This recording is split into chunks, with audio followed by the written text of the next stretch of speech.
Hi అండి, అందరికీ నమస్కారం. చాలా సీరియస్ మ్యాటర్ అండి. తప్పనిసరిగా మీరందరూ దీన్ని అయితే ఈ వీడియో పూర్తి వరకు చూడాలండి. ఎందుచేతంటే మన ఈ పశ్చిమ గోదావరి జిల్లా నల్లజర్ల మండలం ఆవుపాడు అనే గ్రామం హార్టికల్చర్ యూనివర్సిటీకి చాలా దగ్గర ఉన్నటువంటి ప్రాంతంలోనే నత్తలైతే ఒక నిమ్మ తోట మీద అయితే దాడి చేసిందండి. ఈ నిమ్మ తోట మా స్నేహితుడికి చెందినటువంటి పొలం అండి. ఇది చూస్తున్నారు కదా, కాండం అది ఎలా పట్టినాయో. దుర్గారావు, మీరు ఈ వ్యవసాయం మీరు చేసుకుంటున్నారు. ఇప్పుడు ఈ నత్తలు గుర్తించి ఎన్ని రోజులైంది? 3 నెలలు అవుతుంది. 3 నెలలు బట్టి నత్తలు గుర్తించారు. ఇప్పుడు దాకా ఎందుకు చెప్పలేదు మీరు? మేము ఒక 2 నెలల మట్టి కూడా దీని మీద పలసపలసకి అక్కడ 4 వస్తుంటే అవి తీసి చంపేస్తాం అలాంటి చేస్తున్నాడు. అవి పిల్లల్ని ఎట్టేసి ఈ నెలలో బాగా విపరీతం అయిపోయినాయండి. ఈ వర్షాలకే బాగా ఎక్కువ వర్షాలు పడటంలో బాగా విపరీతం అయిపోయినాయండి.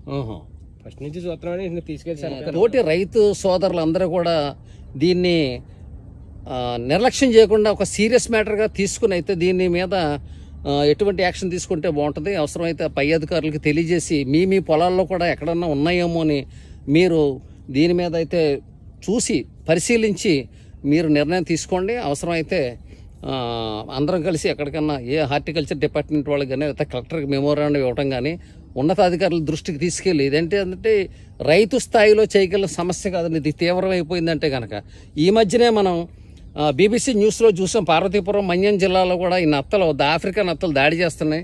రైతులు ఏ పంట పండించుకోవడానికి అవకాశం లేదని వాళ్ళు మనం చెప్పడంతో అది చూసి ఆ వార్త నేను చాలా చెల్లించిపోయానండి. ఎలా అయితే రైతు పరిస్థితి ఏంటని ఆలోచించాను. ఇక్కడ ఈ సమస్య ఉందని తెలిసి నేను ఇక్కడికి రావటం జరిగిందండి. మీరు నా వీడియోలను ఫోటోలను చూడండి. ఇది అయితే దీని మీద ఏం చేయాలి ఏంటి అనేది కూడా నేను త్వరలోనే పై అధికారులతో మాట్లాడి మీకు తెలియజేసే ప్రయత్నం చేస్తానండి.